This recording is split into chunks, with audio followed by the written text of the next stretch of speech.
স্বাগতম জনাইছো আপোনালোক সকলোকে। মই আপোনালোকৰ সাগৰিকা।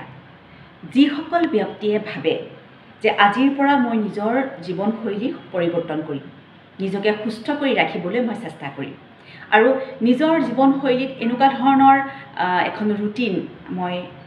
এড কৰিম, সংযোগ কৰিম, যিখন ৰুটিনৰ পৰা মোৰ শৰীৰ ঠিকে থাকিব আৰু মোৰ মনোবল বাঢ়িব বা মই মানসিকভাৱে সুস্থিৰ হৈ থাকিম। বহু ব্যক্তিয়ে কি কৰে, এনেকৈ ধৰণে ভাবে যদিও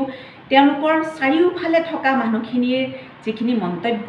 সেই মন্তব্যখিনিৰ কাৰণে বা সেই মন্তব্যখিনি শুনাৰ পিছত এনেকুৱা ধৰণৰ হয় যে তেওঁলোকে সেই যিটো তেওঁলোকৰ মনোবল আছিল বা যিটো কৰিম বুলি ভাবিছিল সেইটো কৰিব নোৱাৰা হৈ যায়। আজি খালে একো নহয়, খাওক, কাইলৈ খালে অকণমান খালে এদিন একো নহয়, এনেকুৱা ধৰণৰ কথাবিলাকৰ পৰা গৈ পেলাই তেওঁলোকৰ মনোবল ভাগি যায়। মই নিজেও সেই মনোবলটো গোটাব পৰা নাছিলোঁ আৰু সেইকাৰণে মই বহুত দিন অভাৰৱেইট হৈ আছিলোঁ। কথাটো হৈছে যে এই যে চাৰিওফালে থকা মানুহৰ যিখিনি কমেণ্ট, বন্ধুবৰ্গই হওক, পৰিয়ালৰ মানুহকেই হওক বা কাষৰ ওচৰ চুবুৰীয়াই হওক, এই চাৰিওফালে থকা যিখিনি মানুহৰ মন্তব্য, সেই মন্তব্যখিনিৰ ওপৰত ভিত্তি কৰিয়ে কেতিয়াবা আমি আমাৰ মনোবলটো গোটাব নোৱাৰা হৈ যাওঁ। যেতিয়াই আপুনি ভাবিব যে নিজৰ শৰীৰৰ কাৰণে কিবা এটা কৰা যাওক, নিজৰ ওজন কমোৱা যাওক বা মই আজিৰ পৰা এখন সঠিক ডায়েট ফ'ল' কৰিম বা মোৰ খাদ্যৰ পৰিমাণ মই ঠিক কৰিম, কম পৰিমাণে খাম বা মই সুস্থ হৈ থাকিবৰ কাৰণে যিখিনি খাব লাগে, যেনেধৰণে খাব লাগে বা নিজৰ কাৰণে যেতিয়া নিজৰ শৰীৰৰ কাৰণে যেতিয়া ডাঙৰ কিবা এটা কৰা কথা আপুনি ভাবিব, তেতিয়াই আপুনি 4টা লেভেলত মানুহৰ কমেণ্ট পাব আৰু এই কমেণ্টখিনিয়ে কেতিয়াবা আপোনাক মনটো ভাঙি পেলাব আৰু কেতিয়াবা আপুনি সেই কমেণ্টখিনি লৈ পেলাই নিজকে আকৌ গঢ়িবলৈ চেষ্টা কৰিব। এইখিনি যেতিয়া আপুনি আৰম্ভ কৰিব বা আপোনাৰ মেণ্টেল গ্ৰ'থৰ কাৰণে বা মানসিকভাৱে সুস্থ হ'বৰ কাৰণে যদি আপুনি কোনোবা থেৰাপিষ্টৰ ওচৰলৈও যাব বিচাৰে, তেতিয়াও আপুনি এইখিনি কথাকে সদায় শুনিবলৈ পাব। প্ৰথম লেভেলৰ যিটো ৰিয়েকশ্যন আপোনালৈ আহিব, আপোনাৰ চাৰিওফালে থকা যিখিনিয়ে আপোনাৰ বন্ধুবৰ্গ হওক বা পৰিয়ালৰ মানুহ হওক বা আনুষংগিক আপোনাৰ আশে পাশে থকা যিখিনি আপোনাৰ চিনাকি মানুহ, সেই মানুহখিনিয়ে কিন্তু প্ৰথমেই যিটো লেভেলত কমেণ্ট কৰিব সেইটো হৈছে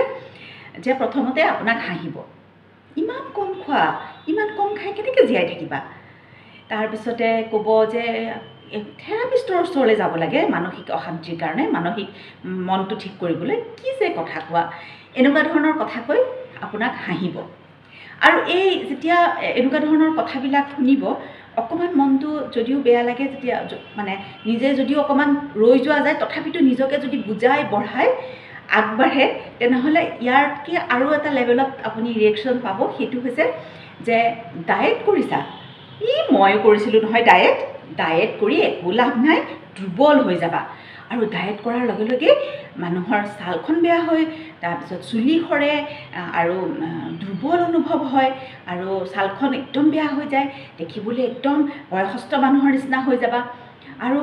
আজিকালি টেনশ্যন কাৰ নাথাকে, চবৰে টেনশ্যন থাকে আজিকালি, সেইটো কথাৰ কাৰণে আৰু থেৰাপিষ্টৰ ওচৰলৈ যাব লাগেনে?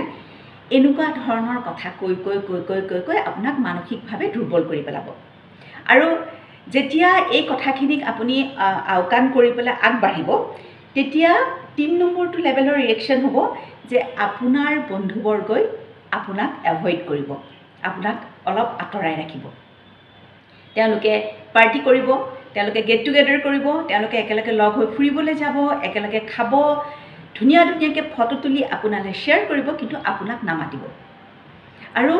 চব গোট খাওঁতে কিন্তু এনেকুৱা নহয় যে আপোনালৈ মনত পৰা নাই, সকলোৰে আপোনালৈ মনত পৰিব, সকলোৱে আপোনাৰ কথাই পাতিব, কিন্তু আপোনাক এভইড কৰি চলিব, আপোনাৰ ফোন নুঠাব, আপোনাক ওলোটাই ফোন নকৰিব, তেনেকুৱা ধৰণৰ কৰি আপোনাক আঁতৰাই ৰাখিব নিজৰ পৰা। আৰু এনেকুৱা ধৰণৰ কথাও ক'ব যে অকণমান তোমাৰ লাইফষ্টাইলটো আজিকালি বেলেগটো, আমাৰ লগত নিমিলা। এইটো হৈছে 3 নম্বৰ লেভেল। এইখিনিক আওকাণ কৰি যদি আপুনি আগবাঢ়ে, তেতিয়া 4 নম্বৰটো ৰিয়েকশ্যন আপুনি পাব। সেইটো হৈছে যে যেতিয়া আপোনাক দেখিব যে আপোনাৰ শৰীৰত এটা সাংঘাতিক ধৰণৰ পৰিৱৰ্তন হৈছে, আপোনাক দেখিবলৈ ধুনীয়া লাগিছে, আপুনি আগতকৈ ভাল হৈছে, যেতিয়া আপুনি ষ্টেপ উঠি গৈছে, তেতিয়া আপুনি সৰু ল'ৰা ছোৱালীৰ নিচিনাকৈ ষ্টেপটো উঠি গৈছে, মন গৈছে মাটিত বহিব পাৰিছে, মন গৈছে থিয় হ'ব পাৰিছে আপোনাৰ সেই গোটেই পৰিৱৰ্তনটো শৰীৰত দেখাৰ পিছত তেওঁলোকে দৌৰি দৌৰি আহিব আপোনাৰ ওচৰলৈ আহি পেলাই ক'ব কোৱাচোন কি কোৱাচোন কোৱা কি কৰিলা তুমি কেনেকৈ কৰিলা আমিও কৰিম আমুক তামুক এনেকুৱা ধৰণৰ কথাবিলাক ক'ব তেতিয়া আকৌ আপোনাক তেওঁলোকৰ বন্ধু বুলি চিনাকি দিবলৈ বহুত ভাল পাব গতিকে এনেকুৱা ধৰণৰ ৰিয়েকশ্যন এনেকুৱা ধৰণৰ কথা বতৰা আপোনাৰ জীৱনলৈ আহিয়ে থাকিব যেতিয়াই আপুনি শৰীৰৰ কথা নিজৰ কথা ভাবিবলৈ আৰম্ভ কৰিব তেতিয়াই গতিকে এতিয়া কথাটো হৈছে যে এইখিনি লেভেল পাৰ কৰি যিটো 4 নম্বৰ ষ্টেজ মানে প্ৰথম ষ্টেজ মানে যিটো ষ্টেজত গৈ আপুনি আপোনাৰ সফলতা দেখুৱাব বহু মানুহ এনেকুৱা আছে সেই সফলতালৈ গৈয়ে নাপায় কাৰণ মানসিকভাৱে দুৰ্বল হৈ যায় এনেকুৱা ধৰণৰ কথা বতৰা কওঁতে এটা সময়ত সঁচাকৈ বহু লোক আছে মই নিজেও আছিলোঁ তেনেকুৱা সেইকাৰণে মই ক'ব পাৰিছোঁ এই গোটেই কথাখিনি মোৰ নিজৰ লগতো হৈছিল সেইকাৰণে মই ক'ব পাৰিছোঁ গতিকে এটা সময়ত মানসিকভাৱে ভাগি পৰা যায় দুৰ্বল হৈ যোৱা যায় এই হ'ব জানো এই নকৰোঁ নেকি এনেকুৱা নিচিনা হয় কিন্তু এই গোটেই কথাখিনি আওকাণ কৰি গৈ যেতিয়া 4 নম্বৰ লেভেলটো পোৱা যায় আৰু যেতিয়া বন্ধুবৰ্গই এই কথাখিনি ক'বলৈ আৰম্ভ কৰে বা ওচৰ চুবুৰীয়া বা পৰিয়ালৰ মানুহসকলে ক'বলৈ আৰম্ভ কৰে তেতিয়া কিন্তু মনত এটা সাংঘাতিক ধৰণৰ উৎসাহ পোৱা যায় গতিকে এই গোটেই কথাখিনি যিমান কথা আজি মই ক'লোঁ এই গোটেই কথাখিনি পালেও মই এইকাৰণে শ্বেয়াৰ কৰিছোঁ এইখিনি কথা ময়ো পাই আহিছোঁ এইখিনি অভিজ্ঞতা মোৰো হৈ আহিছে